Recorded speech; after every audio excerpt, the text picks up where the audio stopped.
Does it make sense to you guys when I use the word subtle versus, let's say, gross or dense?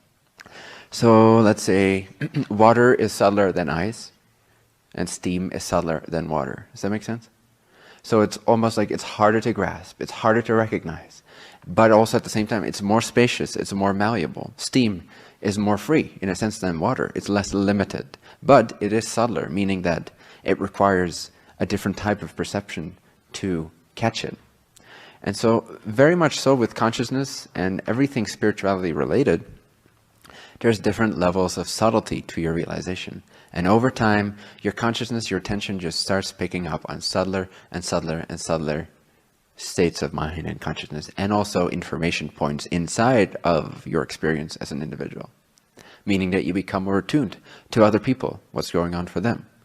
You become more attuned to your own hidden layers, in a sense.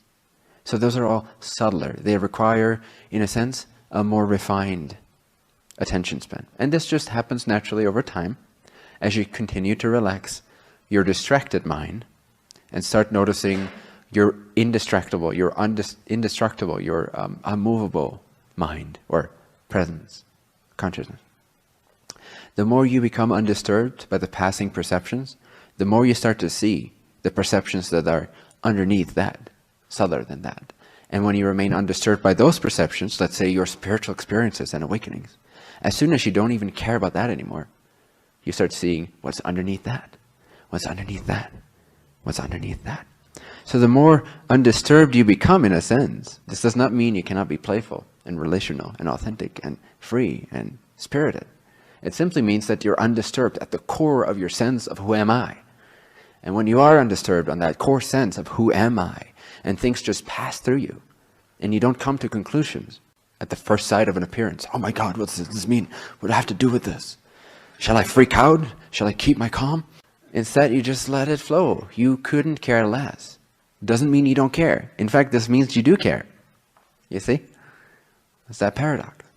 When you don't care about one level of your self-made reality, that means you actually care about the truth of who you are underneath that self-made reality. It means you give yourself a chance to become more grounded in what is true and become less swayed and less moved by appearances.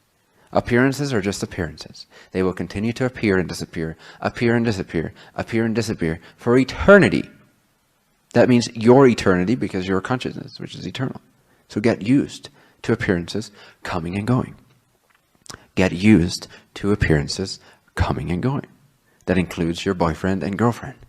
That includes your children. That includes your parents. That includes your friends. That includes your career. That includes your money. That includes everything. Everything will always continue to appear and disappear.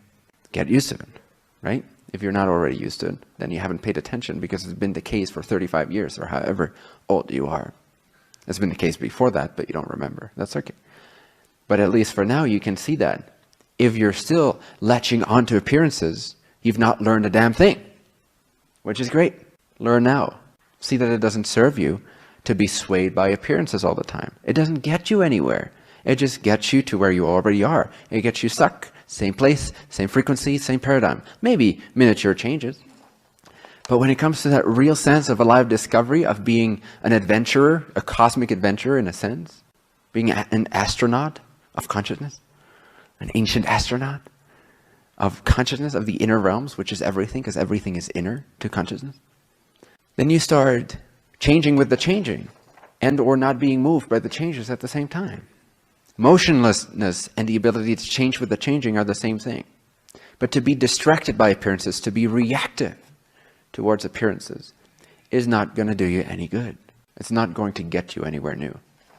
But feel free to continue to play in that way. You are unconditionally loved, after all. But just look at your life. The best way to inspire you to make a change, whether that change is a shift in consciousness without any seeming action externally, or whether that change is also an action externally, a change in how you conduct yourself, how you carry yourself, how you act, what you say, what you do, what you believe, regardless of what type of change it is. What was I saying? Appearances come and go. Oh yes, this is what I was saying.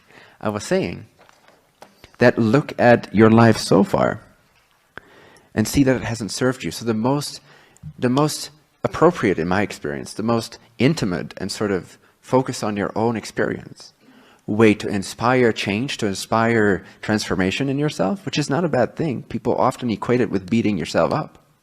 But I love kicking my own ass. I love transforming. I love making changes. I love seeing where I do things inefficiently.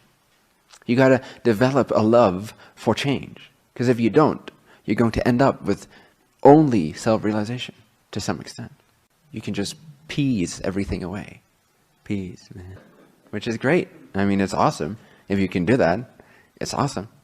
But also, what's even more epic is to be able to be the change. To be the change because you know you are changeless, because you know you're formless, and formlessness and form is one and the same thing. And so to care about the formlessness of existence is to care about the ways in which it moves, without latching on and being reactive to appearances. But moving, there's a difference. Move, don't react. Reacting or waiting or victimizing yourself or feeling separate from life is totally different than moving and changing with the changing and being engaged and caring about your existence. It's a totally different state of being. Reaction to appearances, latching onto them, coming to conclusions based on them, trying to change based on circumstances. Or let me wait until something happens that tells me what to do. No, never, right? Never, ever, ever do that, right? Never wait for circumstances before you move in the ways that you wish to move.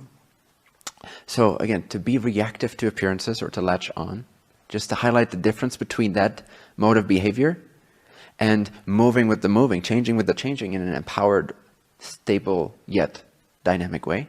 The difference between those two is that when you're reacting, you're actually reacting from behind your wall of self-protection. You're actually waiting in that sense. You're actually trying to wait things out a little bit before you take action because something scary might be around the next corner, no? Something unpredictable. Oh my God. Whoa, a surprise may happen.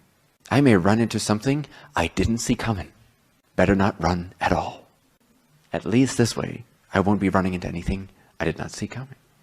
And we fear the things we don't see coming because we don't know from the self-protective layer of I am this in a separate world that don't trust the universe, that doesn't trust higher self, that doesn't see it as an inseparable self-created mechanism.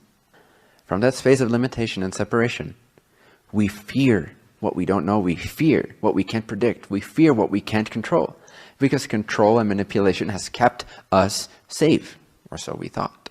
Miserable, but safe at least, right? So don't wait. Start expanding now. Don't wait for anything. Be who you want to be to the fullest of your ability.